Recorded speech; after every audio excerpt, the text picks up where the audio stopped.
আজ একতা, ভাইদের ভালোবাসা আর সাহসের একটা অসাধারণ গল্প শোনা যাক। ছোট একটা শান্ত সবুজ শহরে ঘটে যাওয়া এই চার ভাইয়ের কাহিনীটা কিন্তু সত্যি মন ছুঁয়ে যাওয়ার মতো। আচ্ছা, গল্পটা শুরু করার আগে একটা প্রশ্ন নিয়ে একটু ভাবা যাক। ভাই মানে কি শুধু রক্তের টান, নাকি একে অপরের প্রতি দায়িত্ব, ভালোবাসা আর একতা দিয়েও এই সম্পর্কটা গড়ে ওঠে? এই গল্পটা শুনলে হয়তো এই উত্তরটাই আমরা খুঁজে পাব। তো এই গল্পের একেবারে কেন্দ্রে আছে একটা দারুণ পরিবার। একটা ছোট্ট বাড়ি, কিন্তু সেই বাড়িটা ভালোবাসায় একদম কানায় কানায় পূর্ণ। সেখানেই থাকত চার ভাই: প্রিয়াংশু, নীলাংশু, প্রিয়াম আর প্রীতেশ। এবার ভাইদের সাথে পরিচয় করা যাক। দেখুন, চার ভাই কিন্তু একদম চার রকম। সবচেয়ে বড় প্রিয়াংশু। সে ভীষণ দায়িত্ববান আর শান্তশিষ্ট, অনেকটা বাড়ির অভিভাবকের মতো। ওর পরেই নীলাংশু, যার মাথায় সবসময় নতুন নতুন বুদ্ধি আর কল্পনা ঘোরে। স্বপ্ন দেখে বড় বিজ্ঞানী হওয়ার। প্রিয়াম হলো একেবারে শিল্পী মানুষ। ওর গান আর ছবি নিমেষেই সবার মন ভালো করে দেয়।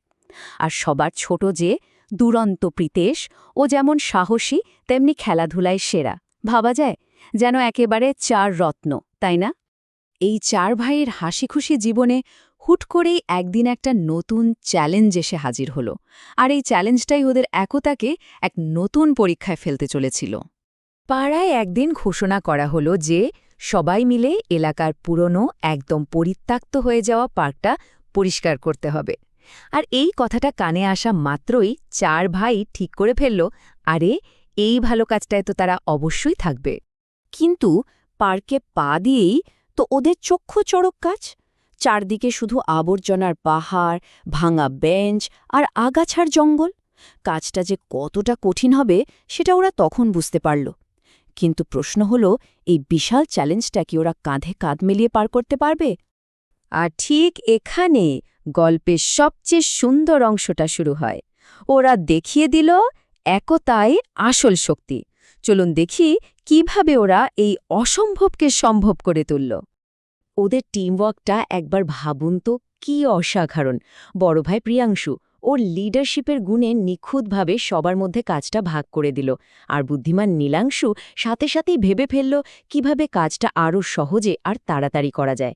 প্রিয়ম ওর মিষ্টি গলায় গান গেয়ে সবার ক্লান্তি যেন উধাও করে দিচ্ছিল, বাড়িয়ে দিচ্ছিল কাজের উৎসাহ।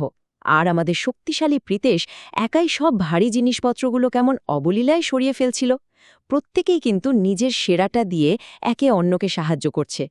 ওদের এই চেষ্টাটা কিন্তু শুধু পার্ক পরিষ্কার করার মধ্যেই থেমে থাকেনি, এটা ধীরে ধীরে সবার জন্য একটা অনুপ্রেরণার গল্প হয়ে উঠেছিল। চার ভাইয়ের এই একতা আর এমন মন দিয়ে কাজ করা দেখে পাড়ার অন্য ছেলেমেয়েরাও আর চুপ করে বসে থাকতে পারল না। ওরাও সব এগিয়ে এলো সাহায্যের হাত বাড়িয়ে। যেটা ছিল মাত্র চারজনের একটা কাজ, সেটা মুহূর্তেই যেন পুরো পাড়ার একটা উৎসবে পরিণত হলো। আর এই সম্মিলিত চেষ্টার ফল হলো একদম জাদুর মতো। মাত্র কয়েকদিনের মধ্যেই সেই নোংরা পরিত্যক্ত পার্কটা একেবারে নতুন রূপে ঝলমল করে উঠল। সবুজে ঘেরা, ফুলে ভরা এক সুন্দর জায়গা। আর সবার মুখে ফুটে উঠল কি যে এক তৃপ্তির আর বিজয়ের হাসি। এই অসাধারণ অভিজ্ঞতা থেকে শুধু যে ভাইয়েরা শিখল তা নয়, পুরো পাড়ার সবাই একটা খুব মূল্যবান শিক্ষা পেয়েছিল। ওরা সেদিন একদম মন থেকে বুঝেছিল একা একা হয়তো এই কাজটা করা অসম্ভব ছিল, কিন্তু সবাই একসাথে ছিল বলেই এত বড় একটা কাজ তারা হাসি মুখে করে ফেলতে পারল। আসলে একতা, পরিশ্রম আর ভালোবাসা, এই তিনটে জিনিস একসাথে থাকলে কোনো বাধাই আর বাধা থাকে না। আর এভাবেই গল্পের শুরুতে যে প্রশ্নটা ছিল, ওরা সেটার উত্তর খুঁজে পেল। সেদিন ওরা গভীরভাবে উপলব্ধি করল, ভাই মানে শুধু রক্তের সম্পর্ক নয়। ভাই মানে বিশ্বাস, ভাই মানে ভরসা, ভাই মানে একে অপরের পাশে পাহাড়ের মতো দাঁড়িয়ে থাকা। এটা আসলে হৃদয়ের এক অটুট বন্ধন। গল্পটা তো এখানেই শেষ, কিন্তু যাওয়ার আগে একটা প্রশ্ন রেখে যাই।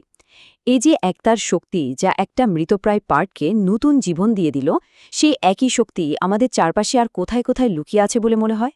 পরিবারে, বন্ধুত্বে, সমাজে কোথায় এই শক্তিটা চমৎকার ঘটাতে পারে? উত্তরটা হয়তো সবারই জানা।